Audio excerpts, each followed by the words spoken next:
Hello, this is Dr. Grande. Today's question is, can I analyze the case of Christine Belford? Just a reminder, I'm not diagnosing anybody in this video, only speculating about what could be happening in a situation like this. If you enjoyed this video, please like it, subscribe to my channel, and consider supporting me on Patreon. I'll put a link to Patreon in the description for this video. First, I'll look at the background of this case, move to the timeline of the crime, then offer my analysis. Christine Belford was born on November 22, 1973, and lived in Wilmington, Delaware. She worked as a teacher at a Catholic school. Christine married in her early 20s and had a child. She divorced in 1998. In 1999, Christine became romantically involved with an optometrist named David Matusewicz after she started working for his practice. David was from New Jersey and was 6 years older than Christine. Just like Christine, he had been married before. On October 13, 2001, the couple married. They went on to have 3 children. Christine suffered from depression and was treated by mental health professionals. David was not supportive of her recovery effort. In 2003, David's parents, Thomas and Lenore, moved into the family home. This arrangement caused a lot of tension. David's parents were controlling and did not get along well with Christine. These conditions only made Christine's symptoms of depression worse. In early 2006, Christine separated from David and moved out of the family home. The divorce was finalized in November of that year. A bitter custody dispute followed. David and his parents implied that Christine's mental health problems made her an unfit mother. On February 13, 2007, the court ruled that Christine and David would have joint custody of their children. It appeared as though everything was going to settle down and be peaceful. David told Christine that he wanted to take the children to Disney World, and she was not opposed. On August 26, 2007, David departed with the children. Christine thought that he would be back in about 2 weeks. When David failed to return, she contacted the authorities. On September 28 of that same year, the court awarded Christine temporary sole custody of her children. The police contacted David's father, Thomas, and David's sister, Amy Gonzalez. Neither one was too interested in helping the authorities locate the missing children. Thomas and Amy both moved to Edcouch, Texas, which is a small town near the southernmost point of the state. By tracking emails, law enforcement officers figured out that David was in Nicaragua. They visited this country in March 2009 and found David, his mother Lenore, and his 3 children living in an RV. David and his mother were arrested, and the children were returned to Christine. On September 3, 2009, David pleaded guilty to 1 count of international parental kidnapping and 1 count of bank fraud. He received 4 years in prison. On September 10, his mother pleaded guilty to endangering the welfare of a child. Her sentence was 18 months. In January 2010, Christine filed a petition to terminate David's parental rights. The court granted her request in August 2011. During the time that Christine was fighting to terminate David's rights, Lenore launched a defamation campaign complete with a website. She did all of this from prison.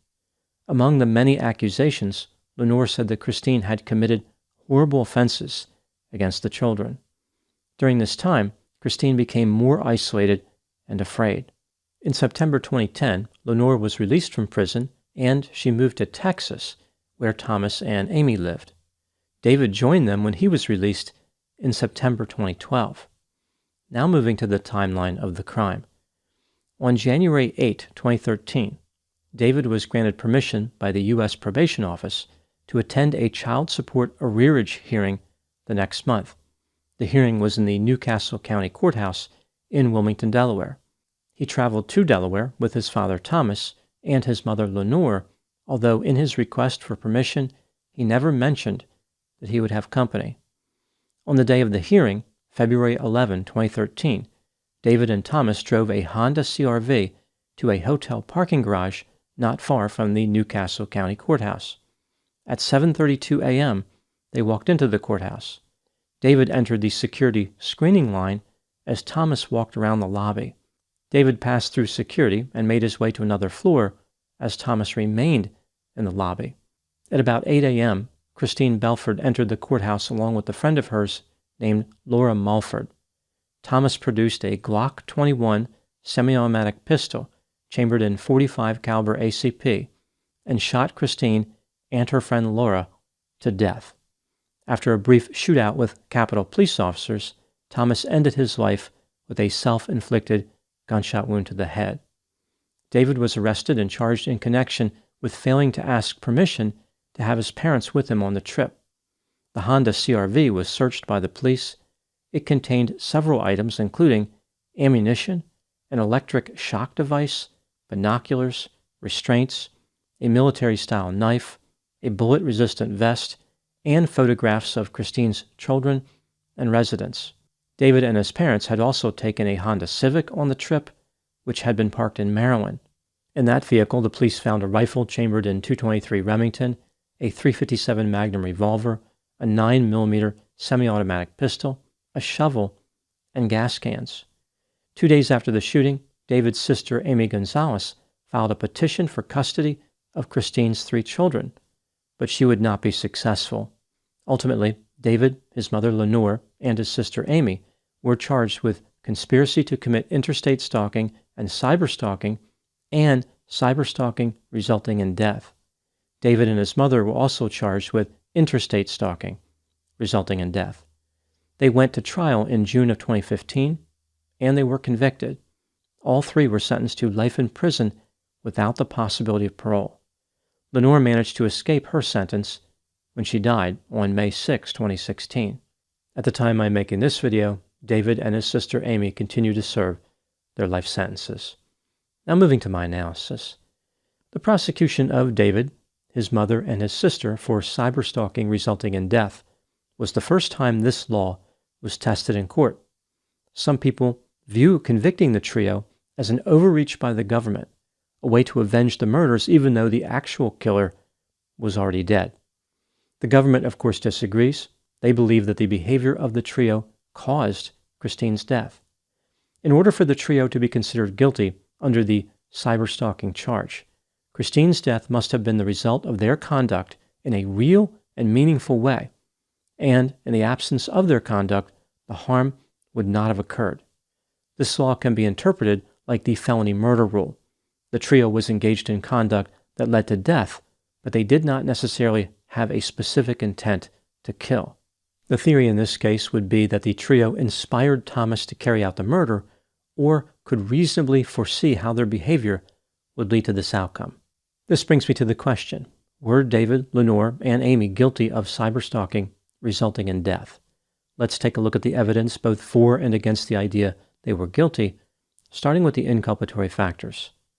David, Lenore, and Amy harassed and stalked Christine for years.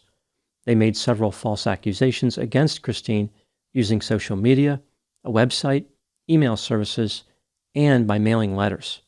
They accused her of stealing money, stealing contact lenses, mistreating her children in all types of horrible ways, abandoning one of her daughters in a shopping cart, threatening to sell her children, allowing them to play with dangerous equipment and chemicals, and leaving pills within their reach. In addition, the trio accused Christine of having multiple personality disorder. They employed or directed a few people to obtain personal information about Christine, including a private investigator. Some of these people friended Christine on Facebook and then supplied private information to the trio.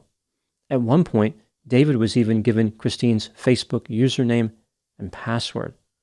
The trio mailed letters containing defamatory statements to Christine's friends, family members, church, and employers.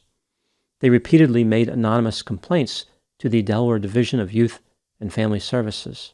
They released personal information about Christine, like license plate numbers of vehicles parked outside her home, photographs of her home, and details about her lovers. The trio uploaded videos of Christine playing with her children outside her residence. Before David, Lenore, and Thomas made their way to Delaware, Thomas looked into funeral arrangements, left his family members combinations for locked compartments in his residence, and gave them instructions related to his property. This shows that Thomas was only interested in a one-way trip. The hearing that Christine was getting ready to attend when she was killed was requested by David. He failed to disclose to the probation office that he could have attended the hearing remotely, and he never told them he would be accompanied by his parents. David, Lenore, and Thomas took 2 vehicles loaded with weapons to Delaware. Video surveillance from a Walmart store captured David and Lenore walking around one of the vehicles with its trunk open. They must have known what Thomas was planning to do. Moving to the exculpatory factors, David, Lenore, and Amy denied having any prior knowledge of the murders. Amy Gonzalez was not on the trip to Delaware. She remained in Texas. Thomas was an adult. He had once been a police officer. He was certainly capable of making his own decisions. Maybe he decided to commit the murders on his own. If the trio did have prior knowledge, why would they have allowed Thomas to commit the murders in the manner that he did? Why not have Thomas travel to Delaware alone and simply kill Christine? David and Lenore did not need to be in the area. They exposed themselves to more risk for absolutely no reason. At the time of the murders, David had cash in his pocket, presumably to pay his child support. When considering all the evidence in this case, do I think the trio was guilty of cyberstalking resulting in death? In my opinion, David and Lenore were guilty beyond a reasonable doubt. They went on the trip to Delaware so David could attend a hearing which could have been attended remotely. As far as Amy's involvement, I am not convinced beyond a reasonable doubt. I think she was guilty of cyberstalking, but not the resulting in death part. She deserved a long prison sentence, but not life without the possibility of parole. What do I think happened in this case? This is just a theory, my opinion. David was self-centered, grandiose, irresponsible, remorseless, antagonistic, paranoid, aggressive, vindictive, petty, volatile, and had a sense of entitlement. He came to believe that the government was persecuting him by keeping him from his children. His parents and his sister shared many of his beliefs and many of his negative characteristics. Thomas and Lenore wanted access to David's children and viewed Christine as the enemy. They were willing to do whatever was necessary to achieve their goal. After conducting a stalking campaign for years, it became clear they were not going to win. Thomas decided that he would give up his own life in order to kill Christine. It never occurred to the remaining family members that they could be held accountable and sentenced to life in prison. This is why they didn't come up with a plan that kept them separated from Thomas. The crime could have been carried out in a much easier way, but perhaps Thomas wanted to kill Christine in the courthouse to send an anti-government message. He wanted to show the government that they could not stop him and they could not protect his victim. Now moving to my final thoughts. The verdict in this case may have been controversial, but there's no doubt it sends a clear message. If a person engages in cyberstalking against a victim, and that victim dies for any reason, the offender is in serious trouble. It's probably best to avoid cyberstalking, mostly because of the life in prison part. Those are my thoughts in the case of Christine Belford. Please put any opinions and thoughts in the comment section. They always generate an interesting dialogue. As always, I hope you found my analysis of this topic to be informative. Thanks for watching.